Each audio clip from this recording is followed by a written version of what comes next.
We're going to talk about epilepsy, and what better way to teach about epilepsy than do an Epilepsy 101 class.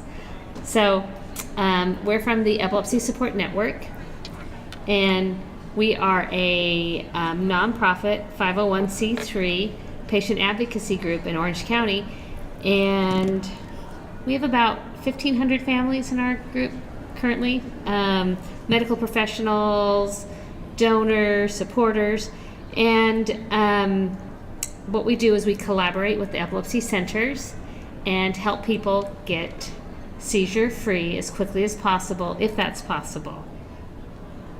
The Epilepsy Support Network is committed to building a community of support to improve the lives of those affected by epilepsy through education, programs, and advocacy. And our Epilepsy 101 is one of our educational programs. So the learning objectives are for the audience to gain a basic understanding of epilepsy and seizures and the effect that seizures have on the brain. Also, we hope that you become familiar with the diagnostic process, medical terminology, treatment options, specialty care, epilepsy centers, and epileptologists. We will all say that later on in the presentation. Start practicing in your head. Okay, and also learn about epilepsy resources in our community. And the end goal is to improve the quality of life, increase independence, and safety of your loved one by reducing or eliminating seizures, learning about epilepsy-specific practices and protocols, and sharing epilepsy-specific resources. Because epilepsy, you really do need to be specific. It's like no other condition. It's so different. So what is a seizure? A seizure is a brief, abnormal, excessive, or robust discharge of electrical activity in the brain that alters one or more of the following. So our brain is filled with about 1 trillion plus neurons. And if they all start firing, or a good number of them start firing at once, or they fire abnormally, then you might be able to see repetitive movement, or someone might feel a strange sensation. You might see some different behaviors and a change in awareness of the person with epilepsy. So a seizure can do all of these things, or one of these things. So epilepsy is a neurological condition of the brain where the main symptom is a seizure. 2 or more unprovoked seizures is epilepsy. So if you don't know what's causing them and you can't stop them or remove something that's causing the seizure, then it is deemed epilepsy. It's primarily a pediatric condition lasting into adulthood, and it affects 1 in 50 children ages newborn to 18, and it affects 1 in 100 adults. 1 in 26 people will be diagnosed with epilepsy, and the highest incidence is 0 to 2 years of age. So when the child is very young and they have the most rapid brain development, so it can really interfere with that. It's more common than cerebral palsy, Parkinson's, and multiple sclerosis combined. Approximately 50,000 people die each year in the U.S. from epilepsy. And that's why you will hear our urgency, and we always talk about urgency about stopping seizures, because it's very important to stop seizures. They are not benign. They should not be let run their own course or continue. They really need to be stopped if at all possible. Okay, so in the 50,000, prolonged seizures can cause death, sudden unexpected death in epilepsy patients, and seizure-related causes or accidents. So in the U.S., look at the comparative statistics. 40,610 die from breast cancer. We all know everything about breast cancer, but the general public doesn't know the high death rate about epilepsy, and that is not helping us at all. 15,000 die from prescription overdose, 12,000 die from skin cancer, and 10,265 die in drunk driving accidents. So epilepsy is a very serious condition, and if fatality is a symptom, then the doctors need to let you know, and then you can work harder at getting seizure control from the onset, because that's where you make most of the progress. Okay, so diagnosing epilepsy. So, who is the specialist? I can't figure out how to do that, not show it and show it. Who is a specialist that treats people with epilepsy? The top skilled doctor. Epileptologist, you got it. So it's an epileptologist. So they are the most skilled, and they study the most difficult epilepsies. And they're usually found at epilepsy centers. So we refer all of our families to epileptologists because we really want them to get seizure-free as soon as possible. So if someone has a seizure and there is an epilepsy center in your area, in your state, then you really want to know where it is and when you should switch over to an epilepsy center. And if you're already going to an epilepsy center, that is great. So epilepsy centers, they provide comprehensive epilepsy diagnostics, video EEG, short and long-term, MRI, epilepsy-specific, neurological imaging, history, blood panels.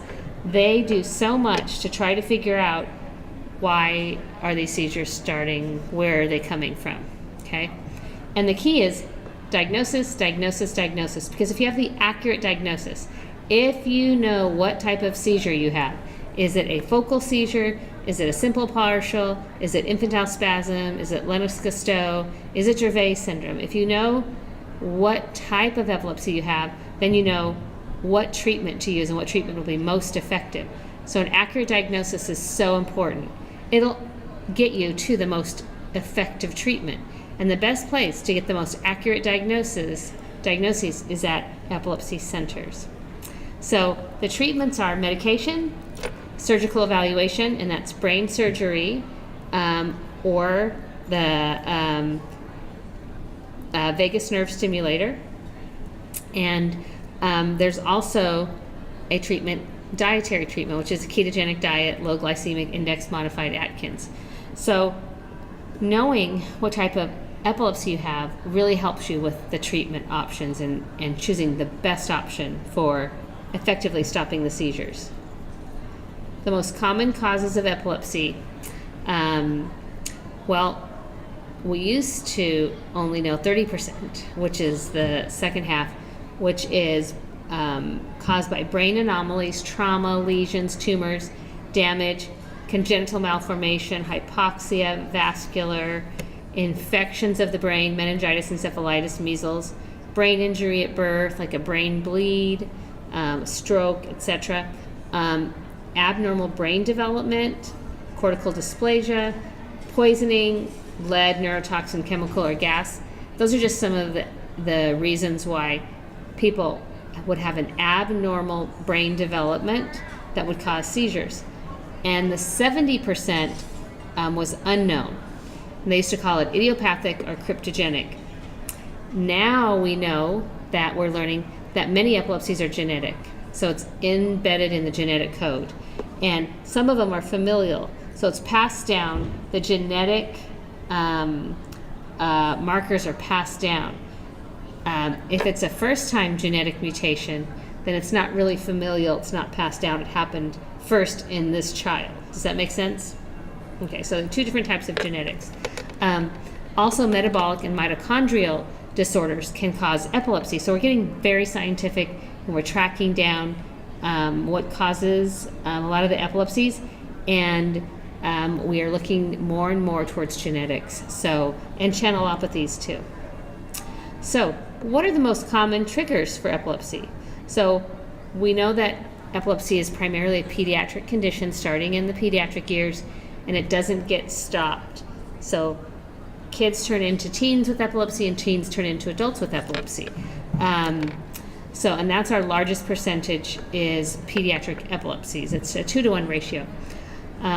So what causes seizures to occur in children as far as triggers? Well, it's sleep deprivation and illness, okay? Then overheating, overexertion, stress, hormonal changes, hypoglycemia, caffeine. And for adults, it's missed or late medication, because if the parents are administering the medication, then they usually don't miss it. So, but adults can miss their medication. Stress, illness, sleep deprivation is really big with adults too. So all of these things are very common triggers, and you want to watch out in your family members what's triggering the seizure. What is it? So you kind of have a little experiment going on as you're watching your loved one with epilepsy, and see what happened right before they had a seizure. So what is the impact on everyday learning and activities? Epilepsy can cause short-term memory problems, slow processing, intellectual activity for the seizures. In between seizures, there are seizures that are trying to occur, drowsiness, inattention, concentration issues, impulsivity, behavioral changes, and side effects from medications on top of what the epilepsy already causes is kind of like a double whammy. Delayed social development, and all teens want to get their driver's license. So it's a big deal if the seizures aren't under control and they can't get their driver's license. That's a really big deal. So we put that in there because we want people to understand what motivates teens, and you can kind of use it as a lever to keep them taking their medication and following the rules. Okay, supporting your loved one. If you don't have seizure control, you should always reassess and say, the goal is to get seizure control, not have 2 seizures a week, 3 seizures a month, 1 seizure every 6 months, because you're still not going to get your driver's license, right? Which is job, freedom, socializing, etc. So we really want no seizures at all, if possible. Sometimes the brain has just been so used to having seizures, it's hard to go back. But you really want to get seizure control. So what you want to do is always revisit that goal and say, how can we do this? Do we need to go back to see another doctor? Do you need a second opinion? Okay? Because seizure control equals independence. Be aware of your loved one as far as isolation and dependence due to overprotection. So you want them to be as typical as possible by being independent, etc., but in a safe fashion by having a seizure plan and have some built-in supports where they can do the things that they want to do, but you have someone watching, you have a checking on them system that checks on them, etc., so they can feel as independent as possible. And you want to really avoid using terms like, you can't do that because you have epilepsy. They can do it. They can do probably most things that everyone else can do. It's just, how can they do it safely, right? So develop a seizure plan adaptable to every environment. Encourage independence by including individual in as many activities as safely possible through modification and support. And then seek out an experienced counselor for your child, teen, or adult with epilepsy, because they really do need someone to talk to. It's a really, enormous burden that they need to talk about. And if they have someone else to talk about, it was very, very helpful for them. Okay, seizure types. So to make it simple, we're going to focus on focal seizures and generalized seizures. And focal seizures are also called partial, and they start in one area of the brain and they spread out. So those seizures can be very progressive. It's usually due to brain damage, a brain anomaly, or something that happened to the brain, and now it's irritated and it wants to have seizures. Okay. And generalized seizures, it's chemical, electrical, and it happens on both hemispheres, and there's really no area to take out that's causing those seizures. So for focal seizures, the good news is you can have a surgical evaluation and see if surgery can go in there and take out that bad sector, and then it can stop the seizures. So that's another reason why you want to go to an epilepsy center, is because they have epileptologists who can do assessments and give you the best possible seizure-free options. Okay? Any questions? Okay. And so these are some of the seizure types and some of the syndromes that our families have. And we started keeping track of them just to show you how complex the, trying to diagnose is with all those different seizure types and the syndromes. So it is common to have a dual diagnosis. So if epilepsy and autism. So approximately 30% of individuals with autism are going to have seizures. Cerebral palsy, approximately 50% of children with CP will have seizures at some point in their life. And Down syndrome, 8 to 10% will have some form of seizures, and that's from the National Down Syndrome Congress. So it is common to have a dual diagnosis. Seizure recognition. So partial seizures involve only part of the brain, and symptoms relate to the part of the brain where the seizure starts and spreads. So simple partial seizures, someone is fully aware and they might feel a sensation in their arm or around their mouth or something, and they're able to tell you, I think a seizure is coming on, and then it may spread. Complex partial is more of the brain is involved, and it usually involves a staring or repetitive non-purposeful movements, starts with a blank stare, may appear clumsy or disoriented. Movements usually last 1 to 3 minutes and may become combative if restrained. So the partial seizures are hard to identify because they're still able to walk and sometimes mumble. So you're thinking, this isn't convulsive, so how can that be a seizure? Okay, so seizure recognition and first aid. First aid for non-convulsive seizures. Look for a change in level of consciousness, a dull affect, blank staring, non-purposeful movement, aimlessness, chewing motions, or lip smacking. Stay calm and start timing the seizure. Do not restrain, redirect from or remove hazards. Speak calmly to person. As person returns to full consciousness, help to reorient the person to surrounding by talking to them, let them know what they missed, etc. And if a seizure lasts longer than 5 minutes, please call 911 or use the emergency medication if your loved one has emergency medication, which is Diastat. And that's prescribed by your doctor. So generalized seizures, they have many different types: absence, tonic-clonic, and the absence are usually not emergencies because it's a brief staring episode, unless it's back-to-back brief staring episodes. And the generalized tonic-clonic are convulsive seizures, used to be called grand mal, and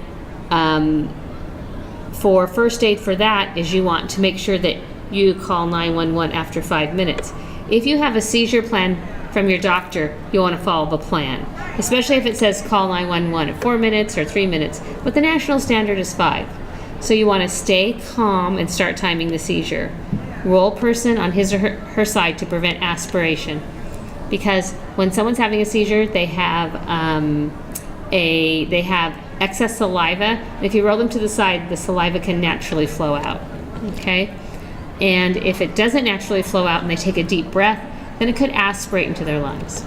Keep the airway clear for natural expulsion.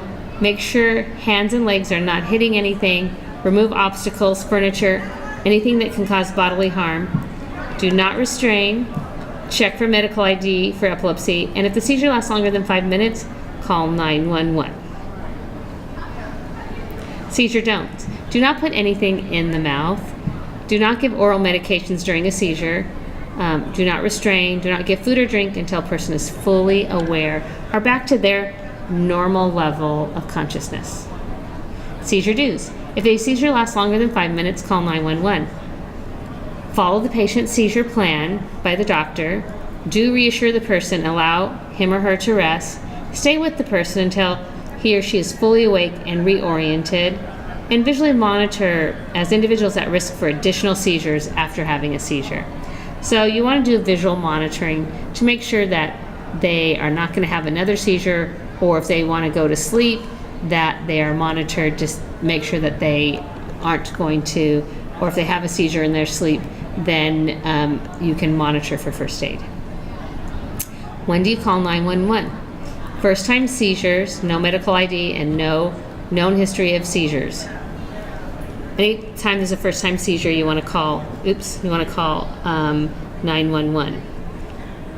Let's see if I can go back. Okay. A seizure in water. If someone's having a seizure in the water at the beach, swimming pool, in the bath, because they could have aspirated water. A pregnant woman having a seizure is time to call 911. And a convulsive seizure lasting longer than 5 minutes. Not regaining consciousness, more seizures than usual, or a change in seizure type. Normal breathing does not resume. You want to call 911. Requested an individual seizure plan or a dual diagnosis, and they are medically fragile. If you are uncertain, then definitely call 911. So the comorbidities in epilepsy, anxiety is at 57% of the epilepsy population, depression 43%, and suicidal risk is 13%. So we really want to stay on top of the seizures, get them controlled as soon as possible, so that the comorbidities don't occur at such a high rate, and before they get more serious than they need to get. Okay, so the take-home message. Seizures must be stopped as soon as possible. Seizures are detrimental to the brain and its normal development. Seizures cause more seizures. Independence is severely compromised and commensurate with seizure frequency. Epilepsy centers are best hope for seizure control, and our organization, the Epilepsy Support Network, here in Orange County, California, we're here to help with all of those. So why do we do what we do? Compassion drives our organization to urgently help children, teens, and adults find relief from seizures. And we are inspired by all the kids who are living life without seizures, our teens and our adults, and we have given them maximum independence and a much improved quality of life. And also my daughter, who inspired me to do more for people with epilepsy. Any questions? Don't be shy. Questions? Yes. Yes, she does. Pardon me? It is thought to be genetic because it's childhood absence epilepsy. We just can't find the gene yet, but I think with further gene testing, or she could have a spontaneous mutation, or there could be something, and we're not smart enough to figure it out. Yeah, so that's a little frustrating. So, but science is really rapidly developing, so I am confident that we'll have some more answers in the future. Yes? Well, I talked to you earlier about the support you gave that you get in your group. I'm so amazed that you're getting this, that you're successful in the support. How are you getting these in the network out there? What's your best? I think epilepsy centers and word of mouth from people who have been helped, because the pediatric population, 0 to 2, is the highest incidence, and so mothers are great networkers. So when they hear of someone having seizures and one of their friends has come to our group or they've been helped, then they will advocate and by word of mouth tell people to come to our organization. We're really increasing our social media. What am I missing, Megan? Website. People will research and they'll stumble upon our website. And people from all over the United States contact us for help. So I think website, epilepsy centers, medical professionals recommending, word of mouth, and then social media. Did I forget anything? Yes, and the schools too. School nurses. So we go into the schools. Any other questions? Okay, so you'll be thinking about this presentation. You'll have 20 more questions tomorrow, right?